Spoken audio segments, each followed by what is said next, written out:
Welcome back to the Silverstone Museum YouTube channel. We're glad you've been enjoying all the content and the interviews, and this week we had something that was extra special. We've been talking about these brilliant racing cars, the FW14B and the Lola T93, driven by the legend Nigel Mansell. Well, this week we got a chance to catch up with him. Let's hear what he had to say.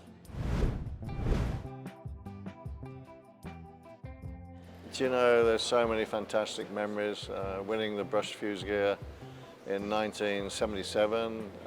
Reason for that is that I had to get pole position for 2 points, had to win the race, and I had to get fastest lap for 2 points to win the championship by 1 point, and we were able to do it. The 87 Grand Prix here, I mean, just the crowd was sensational.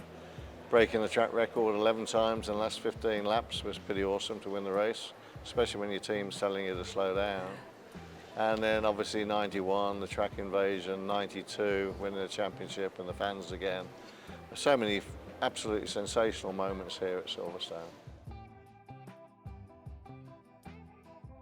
Yeah, I mean, very different. Something I forgot to tell the interviewer, that car there did 250 miles an hour down the main straight. Because I was in the six-car tow, and we had the gearing to 250 miles an hour and I hit the limiter. And then when I went and turned into turn one, I forgot the dirty air and almost went straight on into the barriers at 250. So yeah, that brought that memory back tonight. Sensational racing, Indy 500, crazy. Felt like I was robbed when I was there the first time, winning with about 5 laps to go. And they threw a full course yellow, which they shouldn't have done. Getting jump on the restart by Caroline Dyke and by Emo. Emo's a great guy. Yeah, so I came third instead of winning, but considering I had an operation, putting 148 stitches in my back and putting it together just a few weeks before that, I was very pleased to be competing. It's impossible to compare, they're two different animals, and I'll tell you the reason why. The second time I was at Indy and we were on a full course yellow, you can have unprofessional drivers driving, because under a full course yellow, twiddling my thumbs, I had a driver come over the top of me and almost kill me in the car and took me out the Indy 500 when we were on a full course yellow for 2 laps. So yeah, Formula One, look, Formula One's the pinnacle of motorsport. I did both. Indy car is very tough and it's a fantastic sport, but it's not the Grand Stallion. Formula One's a Grand Stallion. IndyCar takes another type of racing because they're heavier. You have the ovals, which Formula One doesn't. The ovals are spectacular. I'm not sure I'm a fan of them because they go around anti-clockwise, but it's a different type of driving, but they're great drivers too, they really are.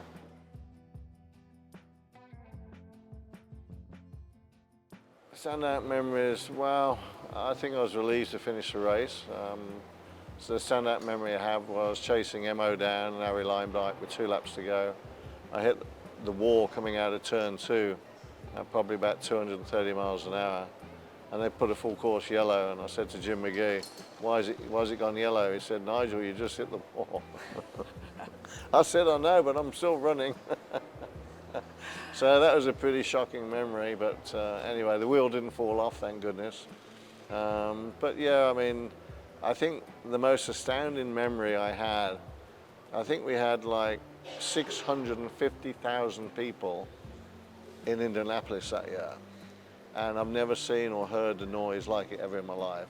And even in a bad year, they have 350, 360,000 people on that day. Wow. So to have over 500,000 people in one place, Indianapolis is something really very, very different.